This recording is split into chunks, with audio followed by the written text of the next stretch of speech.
Hi, this is Courtney Robinson, and I wanted to share with you today how I've saved $1,500 this month during this pandemic and what I'm doing going forward. And as glamorous as that sounds, it's really not, because things have just shifted. And so, first of all, I want to tell you what we've done, and I addressed this in some earlier videos, but just in case you didn't see them, we did take the mortgage deferral, and for our mortgage, it goes on the end of our loan.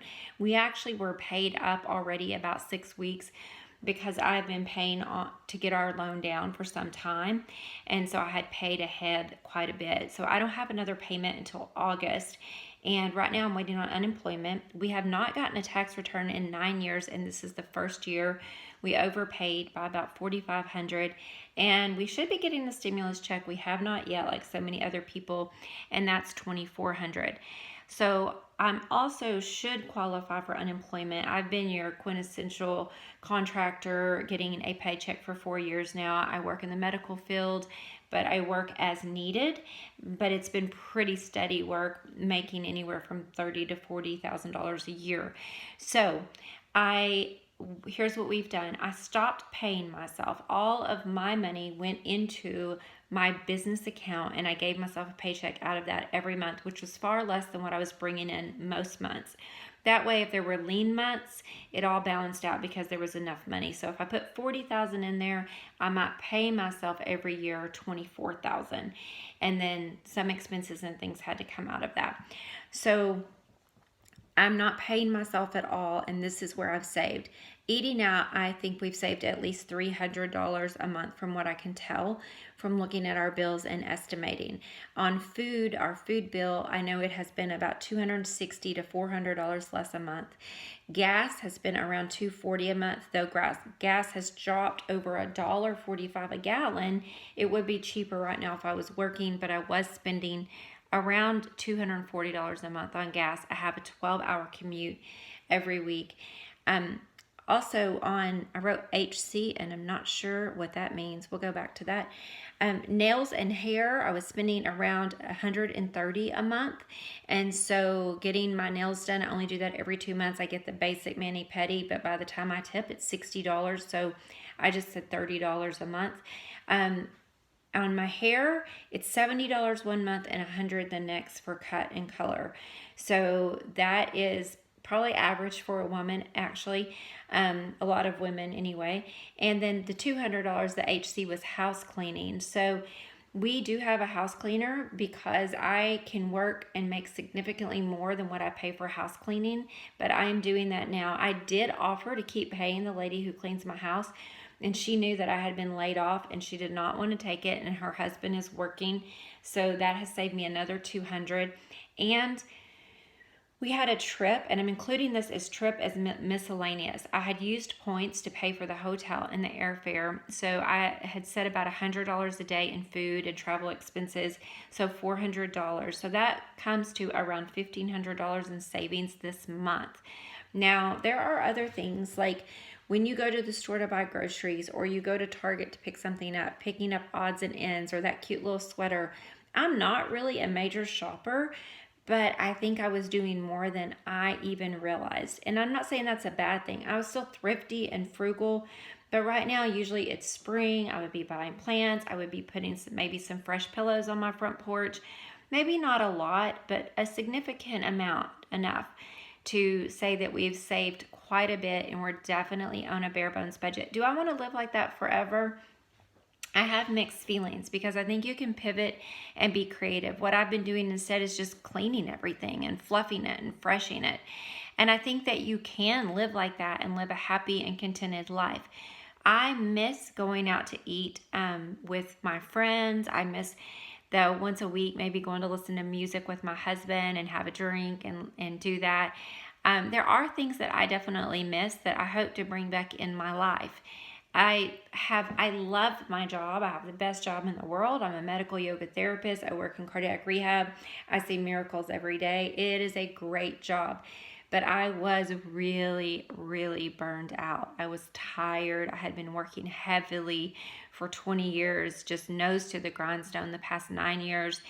And so I can't say that I've missed, let's just say this, I miss it I miss the people. I know how fortunate I am, but I needed a break. And so I'm grateful for the break right now. But I am afraid that by the time we go back to work, I may not have a job. I hope that I will. I cannot imagine my boss just letting the program fall to the side. But, they had a lot of money tied up into this, and I don't know what's going to happen. I work with the most vulnerable population. I work with seniors mostly who are immunocompromised. They've had cancer or heart disease. Most of them have heart disease. So putting them in a room with 12 people teaching yoga right now, I don't know that that's going to happen anytime soon. So I am bracing for tough times ahead. I'm saving everything I can. Anything that we wanted to spend money on has been put off, and I'm just not doing it. I'm stockpiling as much money as I can because of uncertain times. Because if this was to go on for a year or two, where I would probably be fine, but it's not going to be fun. And I have had some moments this week of panicking with the uncertainty of it all and wanting to pivot and thinking, okay, I've been blogging for 12 years. I have all this curriculum that I've written and taught. Do I need to do something with it? Do I need to create courses online? Do I need to do this? And I just keep feeling and hearing this voice in my head that is also something I keep saying to my husband. And it's going to sound silly, but it's slow your roll. It's only been a month. We don't know what's going to happen. I could potentially put a ton of curriculum that I've created over the years. I could write another ebook. I could put up a course.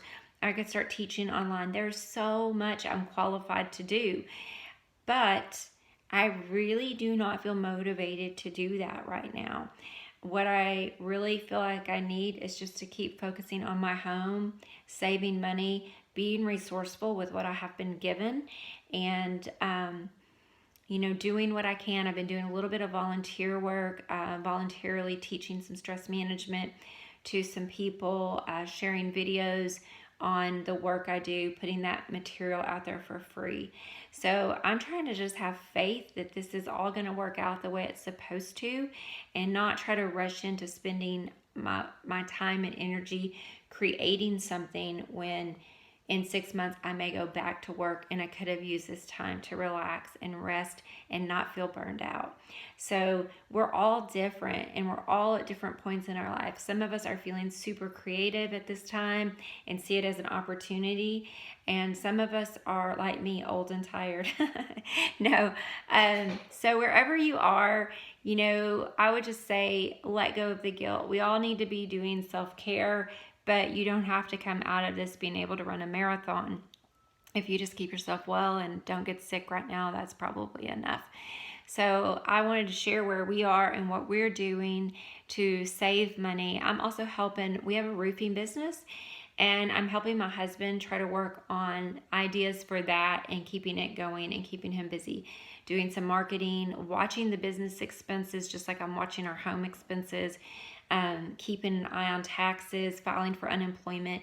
That has been a full-time job, just trying to get my tax return, file for unemployment, and just keeping the house clean, cooking, doing the grocery shopping is super stressful right now. So anything I can do to ease the burden on my husband, who is still working 2 jobs while I'm staying home, I don't mind at all. He used to do his own laundry.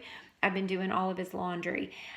He's real good about washing the dishes after I cook dinner when we were both working.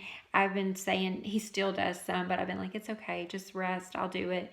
So anything I can do to save, to help minimize his stress while he's working so hard is something that I've been doing, and just being a team member in that. So I hope this has helped someone, and wherever you are, just know that a lot of us are having a hard time right now, and it's okay. It's okay to feel sad, and I'm sad. Gosh, I've never cried on a video before. It's okay to feel sad. It's okay to feel scared. It's okay to just, wherever you are, you're okay. And if you're going through a tough time and you need help, please reach out for that help. Call your churches, call your food banks, whatever it is that you need, reach out and get that help. Thank you so much for watching. And if you like this, please give it a thumbs up and subscribe. It feels weird saying that when you're crying, but I just appreciate you guys being here and watching. Thank you.